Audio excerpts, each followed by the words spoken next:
大家好啊！咁好多業主咧，其實都已經係供緊樓㗎啦，咁或者有啲咧就將會係收樓啦，咁啊慢慢供樓咁樣。咁其實點樣？即係好多人都問我啦，供樓有啲咩攻略咧咁樣。咁而家咧就教教大家啦，咁啊點樣可以賺盡政府錢之餘咧，係啦，亦都可以加速供斷層樓咧。咁啊，我講緊賺政府錢咧，唔係講緊係已經即係未補地價嘅居屋啊嗰啲嚇，唔係講緊嗰個地價嗰啲嘢嚇，係即係有啲咩嘅方案可以係再賺政府錢啊咁樣。咁我呢個咧我嘅計劃咧叫12年啦財富倍增計劃，希望幫到大家啦嚇。咁啊每一個業主咧都應該知道嘅策略嚟嘅。咁我哋開始啦。首先第一樣嘢咧就係其實供樓咧而家最長可以供到30年啦，係咪？咁真係要慢慢供，係啦。咁啊有冇辦法可以快啲供完咧？咁樣假設啦嚇每個月啦要供呢一個15,000咁先算啦嚇，咁樣咁啊就30年啦，基本上咧就好多錢咧就擺晒落去銀行嗰度去供樓，咁其實咧就真係比較辛苦啊嚇，因為你擺咗落銀行嗰度嘅時候咧，即係擺落去嗰個供樓戶口嗰度嘅時候咧，你基本上攞唔翻出嚟嚇，除非你賣樓嘅嘢咁咯。咁另一樣嘢咧就係我哋換一個思維啦咁樣，其實我哋目標咧，就唔一定係叫供完嘅，係啦。譬如30年先供完咧就太耐啦。我哋嘅目標咧，可能咧就叫做提早供斷層樓咧，先至係我哋個方向。因為咧，你提早供斷咧，先至可以咧慳翻好多利息啦，先至做到財務自由嘅咁樣。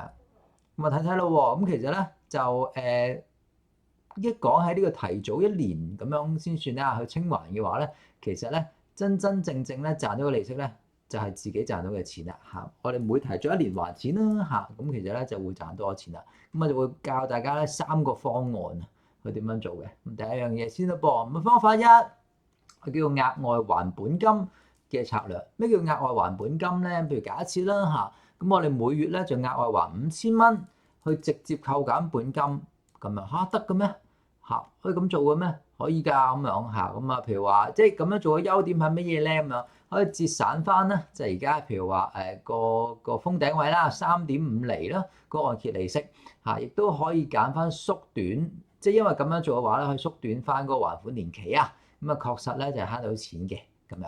咁但係咧就有個問題就係咧，你咁樣每個月擺5000蚊落去咧，以前咧就係好興咁樣做嘅，即係你額外有多啲收入啦，咁啊就擺啲錢落去好興咁樣做。但係個致命傷係咩咧？係你啲血汗錢咧就鎖死咗喺個磚頭入邊，即係話鎖死咗喺個樓入邊。你一旦唔賣樓，你一旦嗰啲錢咧都唔可以攞翻出嚟用，咁你變咗好辛苦啊同埋自住樓點會去賣啫？係咪先？咁所以咧，你嗰30年咧，你咁樣不斷咁樣做嘅話咧，係可以快啲供斷層樓。咁但係咧，你個現金流咧就變咗零啊！咁所以咧，如果遇着啲緊急情況嘅話咧，就你直情係攞唔到錢出嚟添，咁樣咯，得唔得啊？好，繼續咯噃。咁跟住咧咁啊額外還本金，咁即係點咧？咁啊俾翻個實質操作你大家睇睇啦，咪好簡單呢個咁樣咯。就係譬如話本身嘅樓價咧就係334萬咁先算啦咁啊借足90咁樣，咁啊年利率咧就係當3.5厘啦，因為咧個封頂位咧係3.5厘嘅咁啊現時嘅封頂位，咁啊供款咧供足30年如果咁樣講法嘅話咧，你借90嘅話咧個貸款額咧就係呢一個3006415啦咁你月供幾多錢咧？月供咧就係咁啱 turn 到13500蚊咁樣咁呢個咧就係嗰個玩法啦。咁啊其實咧我哋咁樣睇咯喎，咁啊譬如話我哋話由2026年3月31號開始成交啦，咁成交當日咧就要開始供噶啦，因為啲錢咧已經係過咗俾房署嘅啦，即係話銀行啲錢咁樣咯咁嘅時候咧，譬如話呢個供款年期咁樣，譬如去到第2年咁先算啦咁啊每個月咧都見到咧嗰個本金咧係扣減咗嘅，扣減咗。咁但係咧我睇到就係呢個本金係點樣嚟嘅咧？咁啊嗱，咁13500蚊呢一個每月供款咧，原來就構成咗2部分，邊2部分咧？一個就係本金嘅拆分啦，一個就係利息拆分譬如13500咁先算啦佢5000蚊咧，5015蚊咧攞咗嚟咧扣減呢個本金咁少係啦，咁利息俾幾多啊？就俾8485蚊，哇咁多係啦咁樣咯，咁跟住咧，譬如話又睇睇啦，譬如第3年嘅年中咁先算啦，譬如呢一個9月28號又再供多次款啦，咁你嗰陣時咧就爭緊銀行啦285萬8302蚊，咁你嗰期咧即係嗰期嘅供款13,500蚊之中咧，有5,148蚊咧就扣減個本金。咁利息俾幾多啊？就8,352。哇！搞錯啊，個息仲高過扣減嘅本金。係啊，咁所以點解咧要早啲還晒？就咁解啦。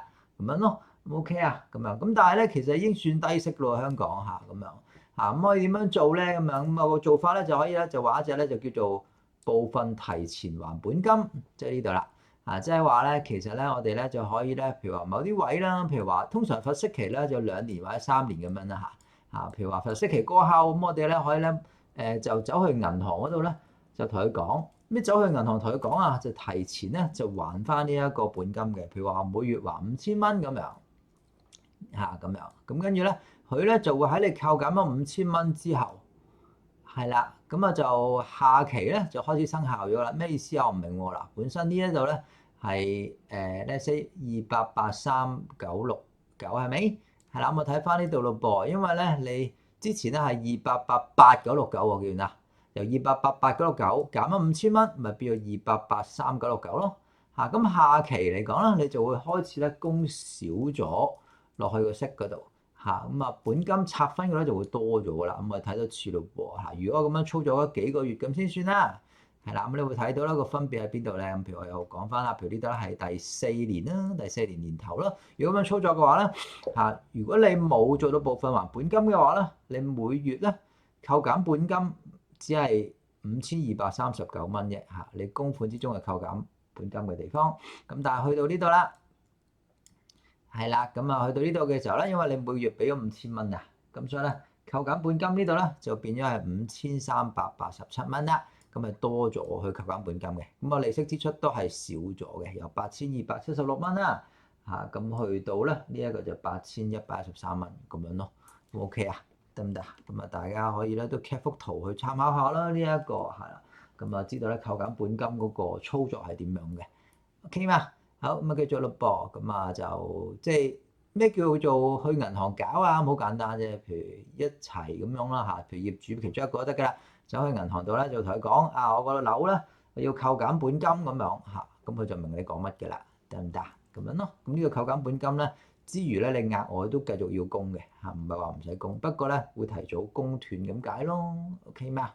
好，咁啊又示範下啦如果咁樣做法嘅時候咧，我揾個 Excel 去示範下俾大家睇下啦。好似呢度啦，咁樣咁啊就譬如呢一個啦，咁本身咧就要供足30年先供完嘅。我去到最尾個格俾大家睇睇啦，咁啊供足30年先供完。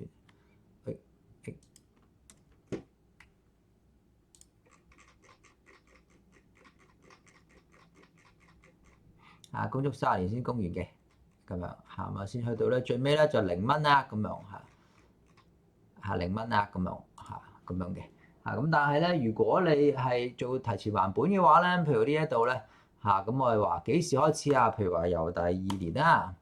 去到第12個月啦，都提前還本咁樣咁樣。咁還幾多咁譬如個銀碼嚟講咧，都係用翻頭先講嘅啦，5,000蚊咁樣。點解第2年先開始嘅咁樣？因為佢有罰息期啊嘛。罰息期咧最少都2年啦，係嘛？咁我哋咧就睇睇啦。每個月還5,000，咁你會見到呢度咧就寫咗5,000、5,000、5,000、5,000嘅咁樣咁去到。即係去到12年之後啦，咁就冇錢再部分還本啦，咁咪由佢咯咁樣。咁我哋睇到嘅情況咧就係乜嘢咧？個情況咧就係變咗23年咧就供斷層樓啦。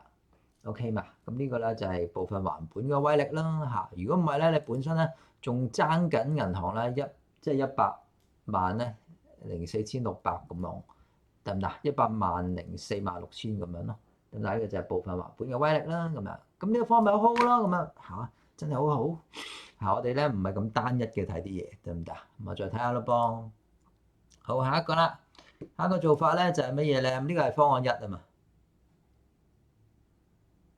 好，方案2咧嘅做法係咩咧？咁就係呢一度睇下咯噃。方案2嘅話咧就係我唔乜嘢啦，咁我唔放額外錢去即係我唔部分還本啦，我玩一招就係淨係放嗰啲額外錢咧去呢個按揭所送嘅高息戶口嗰度咁樣。咁點咧咁樣？咁樣做法好唔好咧？咁樣嗱，記住按揭所送嘅高息戶口咧，其實咧佢嗰個利息咧就同嗰個供樓利息一樣嘅。個供樓利息而家呢一刻係3.5%啦，佢咪3.5% 咯。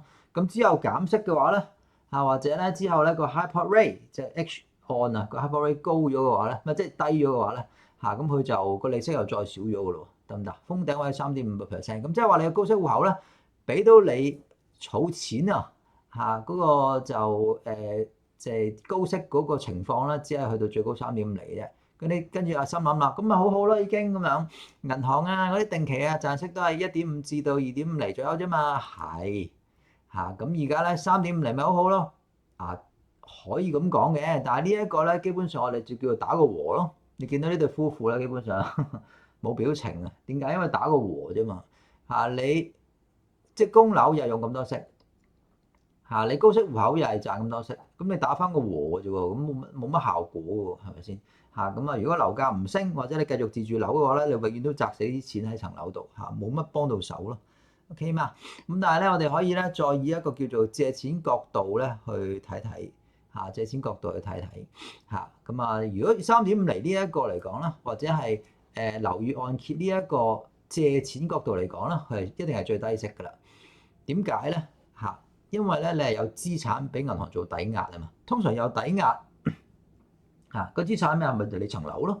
通常有抵押嘅一個借錢項目嚟講咧，佢通常咧就會俾低息嚟嘅。咁所以呢一個咧算係最低息㗎啦。咁你出邊周街去借錢咧，都借唔到低過3.5% 㗎啦。正常嚟講得唔得？除非有啲銀行做 promotion 啦，咁宣傳啦咁樣，咁另計。咁所以我哋個方向咧就要揾一個咧就係叫做穩賺。就唔係叫你炒股嗰啲喎，更加有高利息嘅回報嘅方案，咁譬如可以去到5厘咁先算啦，咁可以賺埋個息差。咩叫賺埋個息差？好簡單，5厘減3.5厘，咁你啲錢咧就擺落呢一個高息方案嗰度，咁你起碼咧每嚿錢咧可以賺翻5厘減3.5厘，即係1.5% 嘅利息嘅息差，咁樣咯，得唔得？咁呢個咧就係嗰個方向啦。OK 嘛？咁咯。咁我睇睇點樣做咯噃。咁啊，首先咧，下個位咁啊嗱，咁啊呢一個咧就講多次方法二，你擺啲額外錢去高息戶口嗰度咧，唔係唔得，但係你只係咧好過擺落定期嗰度賺息啫。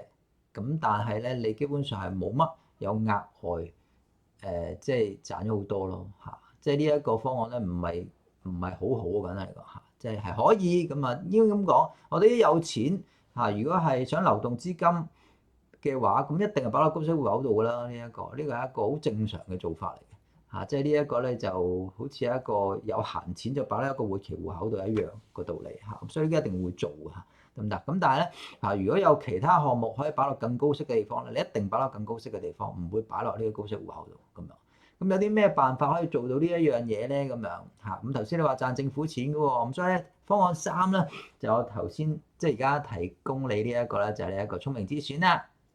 即係扣稅年金方案啦，咁啊叫 QDAP 嘅策略啦。咁如果你仲返緊工嘅咁樣咁你基本上咧要交稅嘅話咧咁呢個方案咧都一定幫到你嘅。咁啊，我就簡單嚟講10年嘅扣稅年金方案啦咁佢咧就基本上咧有個叫做17%咧就退稅嘅補貼17%真係幾多啊？我唔明喎，即係點樣計出嚟㗎？好簡單啫，就係你每月咧供5000蚊，供足你1年咧。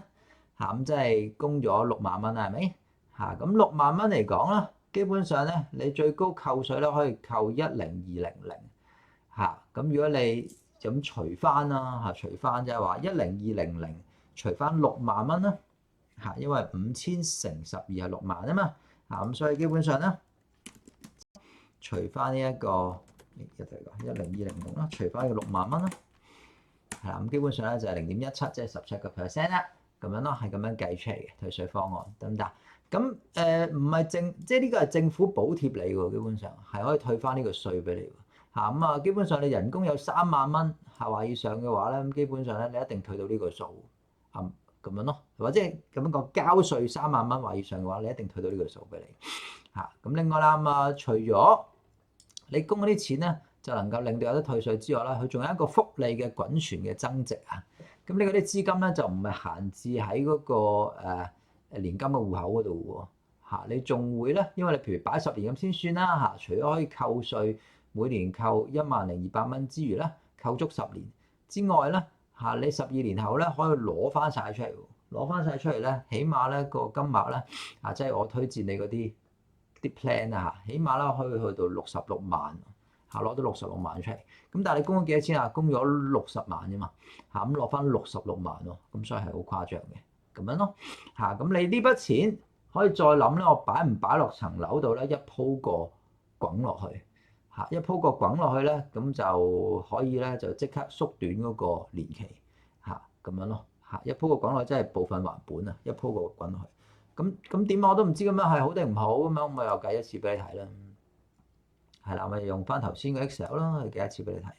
係頭先講噶啦，如果你唔滾啲錢落去，你就咁啦，即係用方案一啊嚇，你就咁每個月擺5000蚊咁樣嚇。咁每個月擺5000蚊就都唔叫做 Apple to Apple 嘅，我哋再轉翻個方向啦嚇。譬如話當每個月咧，你係擺幾多錢落去還本咧嚇？因為你供6萬蚊一年，咁佢有10200嘅退稅退翻俾你啊嘛，係啦咁樣10200咁樣退翻俾你，即係你交少呢一個數嚇。如果咁樣嘅話咧，我不如用一個咁嘅諗法啦嚇，就係6萬減10200嚇，咁就係你每月咧嚇擺落，即係每年咧擺落去呢一個年金個項目嗰個做法係咪嚇？如果咁樣，我用翻我唔將呢個錢擺落去啦，唔買年金啦，我就咁用呢一個部分還本嘅方案啦，同佢計計喎。即係呢個咧就係6萬蚊啊，唔係6萬啦，即係啦都係嘅嘛，6萬減翻10200係啦，咁然後再除翻12嚇。我點解要除翻12啊？因為我攞嚟咧就將呢啲錢咧就攞落去做部分還本嘅方案，即係用翻方案一，不過用呢個資金咁樣嚇。咁即係咧每個月咧基本上咧就供4150嚇，即係每月咧就部分還本4150落去，咁由第3年開始還啦，還12年咁樣，係啦，還12年嚇，還到呢一個就冇啦咁樣，得唔得？咁啊都係還咗10年啦，係咪嚇4150嚇？咁我睇翻喎，如果係咁嘅時候咧，基本上咧你第13年頭開始咧，你剩翻嘅錢係幾多咧？嚇，你剩翻尚欠仲未還嘅金額啦，就係呢一個嚇，就係呢一個。呢個就係尚欠仲未還嘅金額，係呢一個1564嚇。嗰陣時呢個係方案一嚇，仲爭156萬嘅嚇。咁但係如果用我頭先所講嘅部分還本嘅方案咧，咁樣嗱，我講過啦，基本上去到12年後，咁你咧就可以攞到幾多錢啊？就攞到66萬走啊嘛，66萬。但係你供咧就供10年嘅啫喎嚇，供10年。咁即係點啊？咁我呢度就寫66萬咯。得唔得？咁一嘢滾落去嗱，本身你爭緊銀行咧就2175，2175000嘅。咁但係如果我66萬一嘢滾落去嘅時候咧，你即刻瞬時咧見到啊，嗰個即係你爭銀行嘅錢咧，即刻變咗150萬8千咁咯，150萬8千，我又吸咗俾你睇啦，咁咯，150萬8千係咪？勁咗好多啊，得唔得？係咪仲少過你用翻部分還本嘅方案啊？咁咯，咁所以呢個咧就係個息差高過你嘅話咧，基本上咧就你擺落去其他投資項目都仲好過嚇你擺翻落去部分還本嘅方案咁樣，得唔得？明白？即係呢啲我係有根有據計個條數話俾你聽，我都仲未計，因為你供10年啊嘛。我都仲未計，由11年開始咧，你基本上都仲可以繼續擺5000蚊落去呢一樣嘢嚇。如果我計埋呢一樣嘢嘅話咧，因為你冇嘢供啦嘛，你唔使供年金啦嘛嚇，你供10年啊嘛。如果你擺埋呢個每個月6萬嚇呢一個金額落去，唔係即係每年6萬呢個金額落去嘅話咧，基本上你爭銀行咧就係138萬添啊，見唔見得？咁樣咯。不過我建唔建議咁樣做咧？唔建議，因為我成日都強調啦。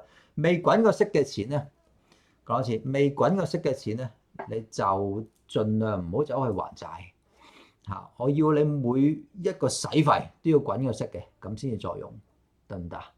咁咯，咁呢啲咧就我係會有個即係我有開班教呢啲嘅，其實嚇咁呢啲咧就有興趣咧，就遲啲再同大家去跟啦。咁 OK 啊，咁樣咯，得唔得嚇？呢個就係個玩法啦。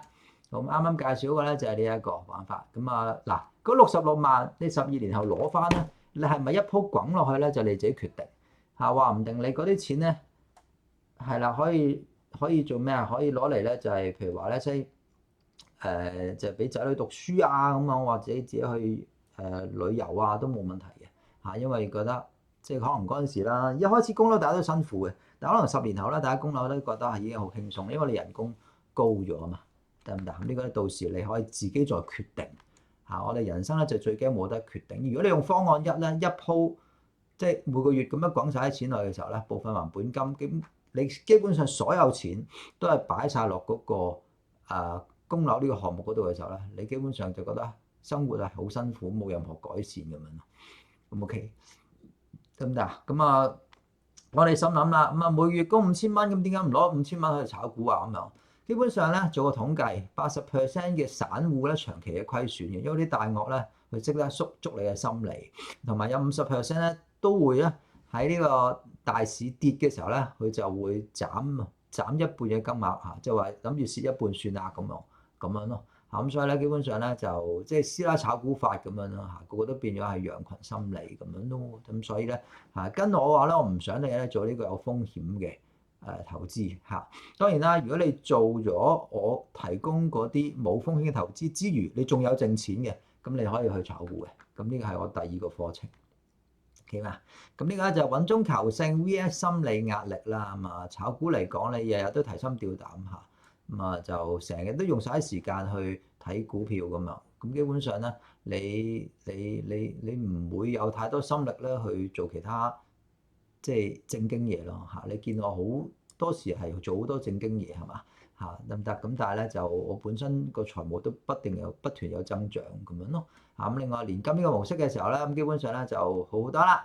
咁啊，保證一定有回報啦，亦都可以扣稅之餘咧，佢仲可以自動增值個金額，而嗰個total 嘅息啦，total 嘅息咧一定係多過而家嘅即係嗰個按揭嗰個嘅高息戶口嘅，得唔得？咁所以一定係開心好多咯，OK 嘛？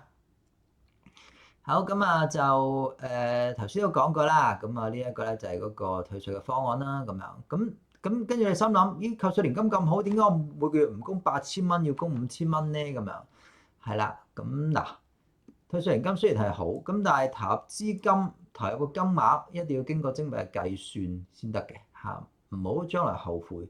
點解咧？因為咧，如果你投入太多金額落去嘅時候咧，咁第一你現金流咧又少咗，呢個第一樣嘢啦嚇。另外第二樣嘢咧。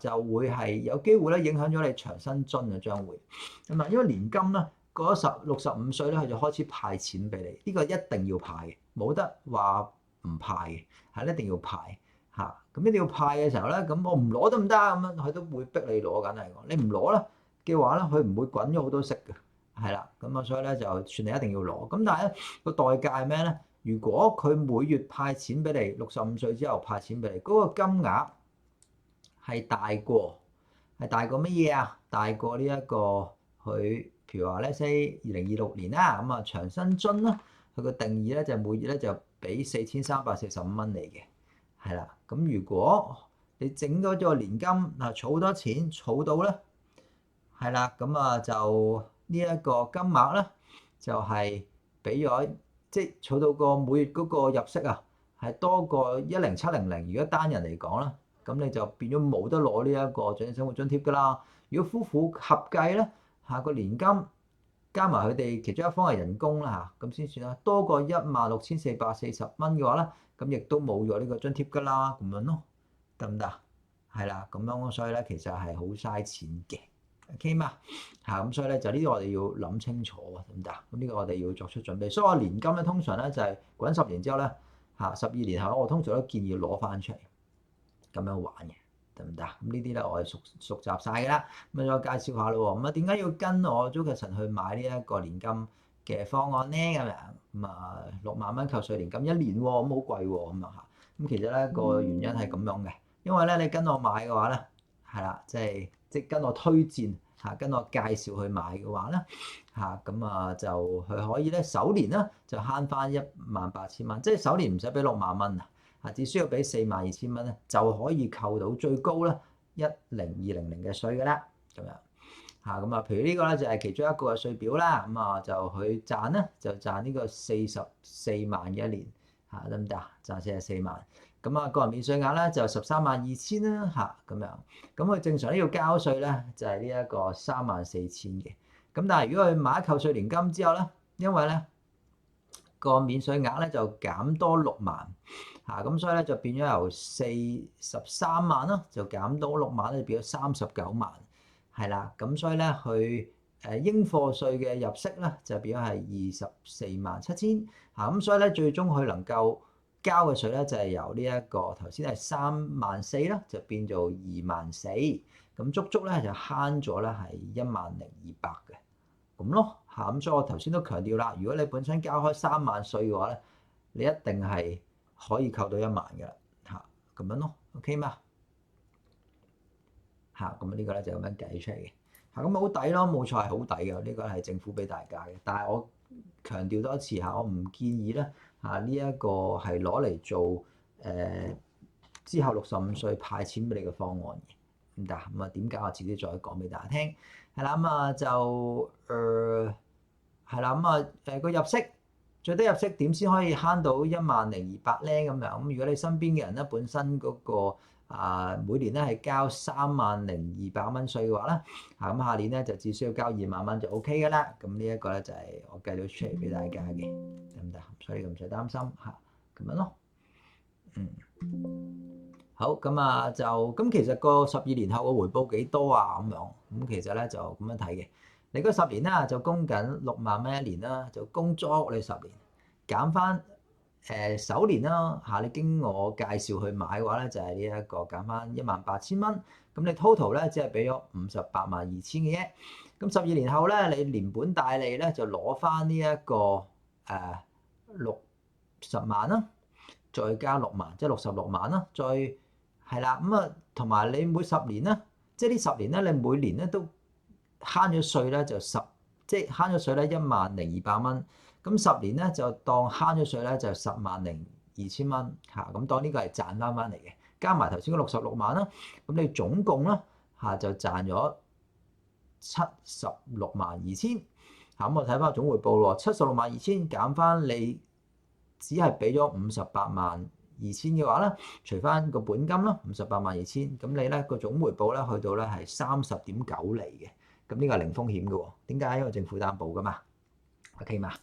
係啦，就係咁樣計出嚟條數，OK，咁樣咯嚇，咁所以咧就同埋提大家咯噃，咁啊因為咧每年嘅稅尾咧都係3月尾嘅，嚇咁所以你點解要趕呢個3月尾去買扣稅年金咧？咁樣係啦，因為咧就本身呢一個2025啦至2026年個最後評稅個情況啦嚇，一定要咧喺3月尾之內購買得到，咁如果唔係咧，就享受唔到呢個扣6萬蚊免稅額呢一個方案嘅啦，得唔得？咁記住喎，3月尾之前要買得到喎嚇。咁啊當然啦，你經我嘅話咧，係啦，咁啊當然每個情況係唔同嘅。如果你人工少啲嚇，咁啊好似譬如話你每個人工咯，個人工係每月係大約係16,000蚊到，咁你年收入咧就19.2萬嘅話咧嚇，你扣唔盡嘅嚇，扣唔盡嘅。咁即係你即係每年賺咗咧，即係慳到咧1,600蚊嘅啫，係啦。咁但係如果你每年賺24,000，即係每月賺24,000，咁一年賺28萬嘅話咧，你慳到咧下嘅稅咧就係6,000蚊左右嚇，咁大約係10% 左右。咁但係如果你即係每個月咧人工係33,000嚇，咁啊年收入咧大約係39萬嘅話咧，你係足足慳到咧10,200嘅啦。咁即係17% 嚇咁樣咯，咁所以咧就越高入息嘅人咧買扣稅年金咧就越賺咁樣咯，OK 嘛嚇咁樣，咁如果你有興趣嘅話咧，可以咧就填翻一份我哋叫做免費嘅理財策略分析啦，同埋免費轉介嘅表啦，呢一個嚇我係唔收大家錢咧，幫大家去做呢一個理財策略分析嘅。咁之前咧因為係居屋好多人揀樓嘅關係啦，綠置居都係啦，咁我就停咗呢個服務啦。咁而家咧又開翻俾大家啦，咁啊你可以去呢個網址填翻份簡單嘅 form 啦，係話翻俾我聽你邊段時間 OK 啦，咁我就會再約你嘅啦，得唔得？係啦，咁啊就冇錯，咁啊如果咧經我幫你做理財分析之後啦，咁啊你係買呢一個扣稅年金嘅話咧，咁我就會送即係經我轉介啦去買呢個扣稅年金嘅話咧，我就會送以下其中一項嘅，譬如一生批命啊、流年運程啊嗰啲啦，係啦，咁啊呢個都2000幾蚊嘅。咁跟住咧就 Excel Essential 啊嘅網上課程啦，咁我本身大家都知啦，係如果跟開我嘅話咧，我係網上教 Excel 教咗好多年嘅啦，咁啊亦都係有個我哋叫做 Essential 嘅網上課程啦，你跟佢學嘅話咧係可以考到Microsoft 嘅 Cert 嘅，得唔得？咁價值2500蚊，係有超過950分鐘嘅教學片嘅，咁跟住又上門睇風水啦，咁呢度咧就要2個人 join 咗。購買嘅年金咧先至有送嘅，咁另外啦，仲有一個咧就係新加嘅呢一個咧，係一個零風險，係啦穩賺最大化嘅課程啦，係就係價值5200蚊，咁呢個咧係2026年5月24號下午1點鐘先推出嘅，咁啊以及咧，即係呢個係4揀1啦嚇，咁4揀1之餘咧，我就會送多個咧就叫做雙人泰式 SPA 嘅按摩服務俾大家嘅嚇，咁啊即係有2張券啦，簡單嚟講嚇，咁啊你可以咧喺港島區咧。唔係翻大陸喎，去港島區咧就享受呢個真人即係真泰式按摩咁樣咯 ，OK 嘛？咁樣嘅係啦，即係泰國人幫你按摩咁樣咯。咁你可以一個人去2次都得嘅嚇，咁啊或者係同埋 friend 啊，係啦，另一半咧一齊去都得嘅咁樣咯。咁啊就講翻呢個零風險穩賺最大化嘅實踐課程咧，就價值5200蚊嚇。咁啊如果你就算話我都冇需要買扣稅年金啦，我都建議你咧參加呢個穩賺嘅實踐課程。點解咧？咁啊，而家有個預售價咧就係2500蚊嚇。預售價即係點啊？因為而家未推出啊嘛5月24號先推出啊嘛。咁呢個預售價咧就係2500蚊嚇。咁呢個咧就隨住我不斷咧去出片嘅話，呢個價咧就繼續加落去嘅，得唔得？咁呢一個咧全名係咩咧？就係從備用金穩賺滾息到財富自由嘅複利率嘅系統嘅實踐班嚟嘅。記住我教你嘅方案咧，就唔係叫你去冒險嚇，冇冒險成分嘅，得唔得？咁我哋咧避開咁有5個大方向啦，避開金融嘅收割啦嚇，因為我唔係教你係炒股，唔係教你基金嘅增值方案，因為嗰啲會蝕錢嘅嚇。教你咧點樣喺呢個零風險嘅框架之後咧就可以有多種唔同嘅賺錢方法去滾息。係啦，咁啊保護翻個資產咧，就免受呢個市場嘅波動嘅侵害啦。咁啊當然唔係淨係教你銀行去做定期咁弱雞啦，係嘛？咁另外啦，100歲嘅財富精準預測嘅模型。咁我教你嘅一啲知識嘅時候咧，原來你可以咧有個戶口咧去 log in 翻，有個登入log in 翻我個系統嗰度，會建立一個網上嘅系統啦，俾你去打翻你自己。係啦，每月嘅入息係幾多啊？你嘅資產係幾多啊？嗰啲 credit card 嘅資料喎，使費係幾多咁樣？然後咧就話翻俾你聽啦，你咁樣做嘅話咧，你啲錢咧係可以有邊啲方案咧係去投資咁樣。咁你入晒招落去嘅時候咧，咁你就會睇到咧100歲中間嘅所有回報係幾多所有嘅錢係幾多咁樣喎。咁變咗咧，你唔係淨係聽完課程之後咧，你就好迷茫，都唔知點樣去計嗰啲數嚇。